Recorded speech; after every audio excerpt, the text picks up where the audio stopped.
He ghosted you. Now what? Ghosting is the worst.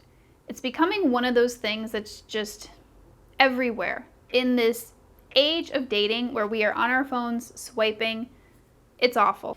And it's not always easy to bounce back from depending on how long you've been with this person.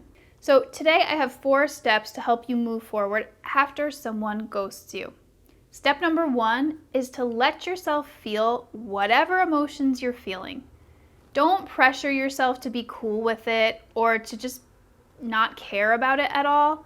No, man, ghosting sucks. So if you've experienced it, let yourself feel however you feel about it. Feel mad, feel pissed off, feel sad, feel frustrated, whatever it is you want to feel or whatever it is you are feeling, let that be okay. Letting yourself feel however you feel about this is actually how you get over this faster. If you pretend that whatever you're feeling isn't there, it doesn't just go away. It goes into your subconscious. And that's where it becomes suppressed. And that's where you'll have to work with someone like me to help you release all those energies from the subconscious. If you let yourself be sad about it, you will move through it much quicker than if you're sad about it but trying to pretend that you're not. And the other reason it's so important to let yourself feel how you feel is because if you don't do that, and all this stuff goes into your subconscious, again, it doesn't just disappear, it's actually going to start to come out later in your interactions with people.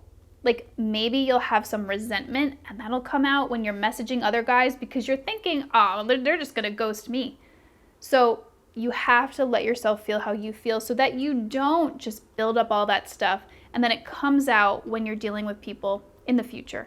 Or you can also be afraid to get close to people in the future because maybe you're feeling a lot of anxiety and you didn't address that anxiety when it was first happening. You didn't let yourself feel it. So make sure you are feeling.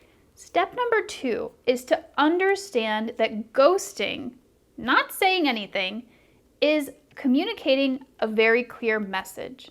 And that message is, I am not ready for a healthy relationship. I am not able to be a healthy relationship partner. So if someone ghosts you, good, okay. They're laying their cards out. They're telling you, this is how I deal with hard situations. This is how I deal with conflict. This is how I deal with confrontation. I don't. They are afraid of conflict. They are afraid of rejection. They are afraid of expressing themselves. And that's why they're ghosting. Now, we don't have to judge them for this. I'm sure many of us have been in this situation before. Maybe we've been the one who's done the ghosting in the past. But we can not judge them while simultaneously understand that this means that they're not going to be the right partner for us anyway. They couldn't be, because if someone's ghosting, that is sending a clear message that they are not up for the work of what a healthy relationship entails. So just know that if someone ghosts you and then they zombie back, it's probably not going to work unless they come with a solid apology and a plan for change behavior that they're already implementing. If that's not there, it's likely it's not going to work out because they're probably just going to ghost again or have difficulty expressing their feelings or dealing with conflict. And healthy relationships have conflict. It's inevitable. Step number 3 here is to not take the ghosting personally. Now, I know as I'm saying this, it's way easier said than done here. A lot of times when someone ghosts us, our mind can very quickly jump to something like, I'm not good enough or I'm not lovable. No. This is not about you. If someone is ghosting, they are ghosting across the board. You are not the only one they're ghosting. This is just how they deal with stuff. It's a strategy that they use to avoid conflict that has nothing to do with you. It's all about their lack of ability to communicate in a healthy way, and it has nothing to do with you. Now, again, this doesn't mean that it's not hurtful and confusing. It totally is, but try not to take it personally and assume that this person, if they're ghosting you, they are ghosting other people and they have ghosted other people in the past. The last step here, this is an optional step. This is very personal. It's a personal choice that you can make. But if you want to, you can let them know how it felt to be on the receiving end of a non-communication. I know that sounds kind of weird, But basically what I'm saying here is if you want, you can let them know how their not responding to you has made you feel.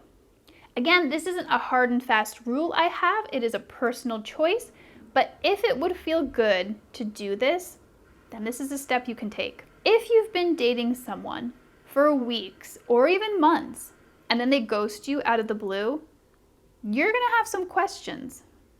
And if it feels empowering for you to do this, go ahead and ask for some answers. Just know going in, they may continue to be silent, they may not respond, but sometimes in order for us to move forward, we gotta at least put our questions out there. You can say something like, hey, you never got back to me, what's going on? And then leave it. If they don't respond again, don't take it personally, know it's about them, but at least you tried. You tried to get some answers. If they're not responding to you, remember again, this is someone who has a lot of difficulty with emotions, and it's not personal to you. They're doing it to other people. So keep that in your mind. Maybe they'll end up responding to you and you can get some answers. But the key here is to not do this with the hope of getting them back. If you're going to do this, you know that this is just for your own healing process, not to somehow pull them back in and try to manipulate them back into talking to you. Because remember, if they are ghosting, they are not going to be a good relationship partner for you. So don't try to get them back. They've already told you they are not up for the emotional labor that a healthy relationship requires. You only do this for your personal healing. You do this to get some answers and to practice standing up for yourself. If you have a pattern of not standing up for yourself and not having any boundaries in relationships, this is a good way to practice. If you've been reluctant to communicate to somebody how you're feeling, then this is a way to do that too. So again, it's not about getting the other person back. It's not about trying to fix things. It's about your healing and your growth and what you need to do to learn from this and start to move forward. Like if you have a habit of always accommodating people and always just taking people back when they ghost you, then here's your chance to break that pattern, to stop the cycle and say, no more. I'm going to ask for some answers here and I'm going to tell this person, hey, I was upset by what happened. It wasn't okay. On the other hand, if this is like the second or third time that they've ghosted you and you already know that they have trouble with conflict because maybe they've actually told you or maybe they've said something like, yeah, sometimes I ghost people, and you know that it's not about you, then sometimes in that case, the best thing to do is to not say anything because you already have the answers. You already know what's going on. You might want to just block this person and be done because you feel like, you know what? They don't even deserve one more second of my time and my energy. And that might feel like the best thing to do for you. Either one of these situations, you ask for clarification, you tell them how you feel, or you block them and you move on. Either of them are perfectly appropriate. You check in with yourself and do whatever feels best for you. Another question that I get asked a lot is it ever okay to ghost? Is there ever a scenario where that's what you should do? I have a video for you here. And click here to subscribe. I come out with new videos every week for breaking the cycle of bad relationships and finding real love.